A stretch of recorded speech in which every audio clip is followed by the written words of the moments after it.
Hello और आज के इस बेहद खास एक्सप्लेनर में बहुत बहुत स्वागत है। देखिए, अगर हम एग्रीकल्चरल साइंसेज यानी कृषि विज्ञान में अपना करियर बनाने की सोच रहे हैं तो आज की ये चर्चा बहुत ही ज़्यादा ज़रूरी होने वाली है। नेशनल टेस्टिंग एजेंसी यानी एनटीए ने 2026 के एग्रीकल्चरल एंट्रेंस एग्जाम्स के लिए एक बहुत ही क्रिटिकल पब्लिक नोटिस जारी किया है।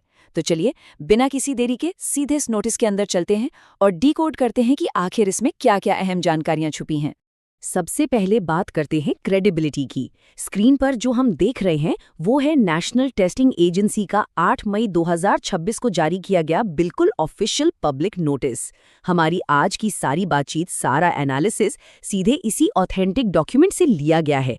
एनटीए जो कि भारत सरकार के एजुकेशन मिनिस्ट्री के अंडर काम करती है, तो हम पूरी तरह से श्योर हो सकते हैं कि ये इन्फॉर्मेशन 100% पक्की और रिलायबल है। तो चलिए आज का अपना एजेंडा सेट कर लेते हैं। सबसे पहले सेक्शन 1 में हम ICAAR 2026 एग्जाम्स को अनपैक करेंगे। उसके बाद सेक्शन 2 में क्रूशियल डेट्स और डेडलाइंस पर बात होगी और आखिर में सेक्शन 3 में हम टेस्ट के फॉर्मेट और लॉजिस्टिक्स को कवर करेंगे। शुरुआत करते हैं हमारे पहले हिस्से से, section 1, unpacking the ICAR 2026 exams. अब इन भारी भरकम एक्रोनिम्स को थोड़ा आसान भाषा में डीकोड करते हैं।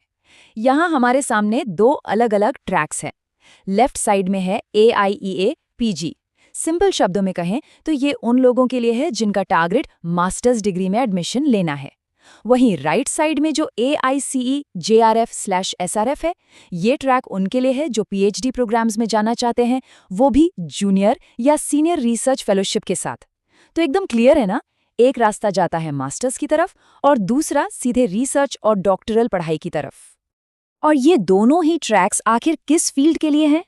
ये एग्जाम्स असल में Indian council of agricultural research यानी ICAR के agricultural and allied science programmes में एडमिशन के लिए हैं। और ध्यान रहे, ये एकेडमिक सेशन 2026-27 के लिए लागू होंगे। तो अगर हायर एजुकेशन का गोल एग्रीकल्चरल साइंस है तो समझ लीजिए यही हमारा मेन गेटवे है। आगे बढ़ते हैं हमारे अगले और बेहद जरूरी पड़ाव की ओर। सेक्शन 2, क्रूशियल डेट्स और डेडलाइंस। इस टाइमलाइन को तो बिल्कुल मिस नहीं किया जा सकता। देखिए, ये पूरा सफर 8 मई से शुरू होता है जब एप्लीकेशंस ओपन होती हैं। इसके बाद जो सबसे क्रिटिकल चेक पॉइंट है वो है 7 जून। यही फॉर्म और फीस भरने की आखिरी तारीख है। फिर 9 और 10 जून को करेक्शन के लिए विंडो मिलेगी और फाइनली वो बड़ा दिन 4 जुलाई, जिस दिन हमारा एक्चुअल एग्जाम कंडक्ट होगा।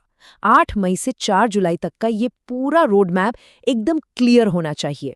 यहाँ पर एक चीज पर खास फोकस करना है और वो है टाइम की सख्त पाबंदी। फॉर्म सबमिट करने की लास्ट डेट 7 जून तो है, लेकिन सिर्फ शाम 5 बजे तक। इसे रात के 12 बजे तक समझने की गलती बिल्कुल नहीं करनी है, वरना बहुत भारी पड़ सकता है। हालांकि फीस पे करने के लिए उसी दिन रात 11:50 तक का टाइम दिया गया है। बट ऑनेस्टली लास्ट मिनट के सर्वर क्रैशेस या टेक्निकल ग्लिच से बचने के लिए इन डेडलाइन से काफी पहले ही अपना काम निपटा लेना सबसे स्मार्ट स्ट्रैटेजी है। अब सवाल ये है कि ये सब अप्लाई कहाँ करना है। exams.nta.nic.in/icar/ यही वो इकलौता ऑफिशियल पोर्टल है जहां सारे ऑनलाइन एप्लीकेशंस भरे जाएंगे। और हाँ, फीस पेमेंट भी यहीं से होगा, जिसके लिए हम credit card, debit card, net banking या फिर UPI का इस्तेमाल कर सकते हैं। बस इसी लिंक को अपनी तैयारी का स्टार्टिंग पॉइंट मान लीजिए। लेकिन एक बहुत ही कॉमन सवाल जो हम सबके दिमाग में आता है, क्या होगा अगर फॉर्म भरते टाइम गलती से कोई मिस्टेक हो जाए? क्या सब कुछ बर्बाद हो जाएगा या उसे सुधारने का कोई चांस मिलेगा? इसमें टेंशन लेने की कोई बात नहीं है, क्योंकि एनटीए ने करेक्शन विंडो का ऑप्शन दिया है। 9 जून से 10 जून 2026 के बीच सिर्फ इन 2 दिनों के लिए ये विंडो खुलेगी। इस छोटे से टाइम फ्रेम में वेबसाइट के थ्रू हम अपने फॉर्म की कुछ डिटेल्स को करेक्ट कर सकते हैं। ये सच में एक बहुत बड़ी राहत है, लेकिन फिर भी समझदारी इसी में है कि पहली बार में ही फॉर्म को एकदम परफेक्टली भरा जाए ताकि बाद की कोई टेंशन ही ना रहे। चलिए अब आते हैं हमारे आखिरी हिस्से पर, सेक्शन 3, टेस्ट फॉर्मेट और लॉजिस्टिक्स। स्क्रीन पर ये जो नंबर है ना, 120, ये कोई मामूली नंबर नहीं है। ये वो एग्जैक्ट मिनट्स हैं जो एग्जाम हॉल में हमें मिलेंगे, यानी पूरे 2 घंटे का समय।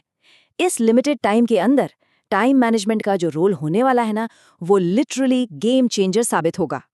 और ये दूसरा नंबर देखिए, 122। ये दिखाता है कि इस एग्जाम का स्केल कितना मैसिव है। ये परीक्षा पूरे देश के लगभग 122 अलग-अलग शहरों में कंडक्ट की जाएगी। इसका सीधा सा मतलब है कि एनटीए ने देश के हर कोने से स्टूडेंट्स को शामिल करने के लिए एक बहुत ही बड़े लेवल का सेटअप तैयार किया है। जल्दी से इस एग्जाम के रूल्स ऑफ द गेम भी समझ लेते हैं। पहली बात, ये पूरी तरह से एक कंप्यूटर बेस्ड टेस्ट यानी सीबीटी होगा, कोई पेन पेपर नहीं। दूसरा, सारे क्वेश्चंस ऑब्जेक्टिव टाइप होंगे यानी मल्टीपल चॉइस। और तीसरी सबसे इंपॉर्टेंट बात जिसे बिल्कुल नहीं भूलना है, इस एग्जाम का मीडियम सिर्फ और सिर्फ इंग्लिश होगा, कोई और लैंग्वेज ऑप्शन यहाँ अवेलेबल नहीं है। एक और ज़रूरी अपडेट, कुछ चीज़ें अभी भी फाइनल होना बाकी हैं। नोटिस के हिसाब से सिटी इंटीमेशन स्लिप, जिससे पता चलता है कि हमारा एग्जाम सेंटर किस शहर में है, और एडमिट कार्ड के रिलीज़ की डेट्स, ये सब बाद में अनाउंस की जाएंगी। इसलिए ये बहुत क्रूशल है कि हम ऑफिशियल वेबसाइट पर अपनी नज़रें एकदम जमाए रखें ताकि कोई भी इंपॉर्टेंट अपडेट गलती से भी मिस ना हो जाए।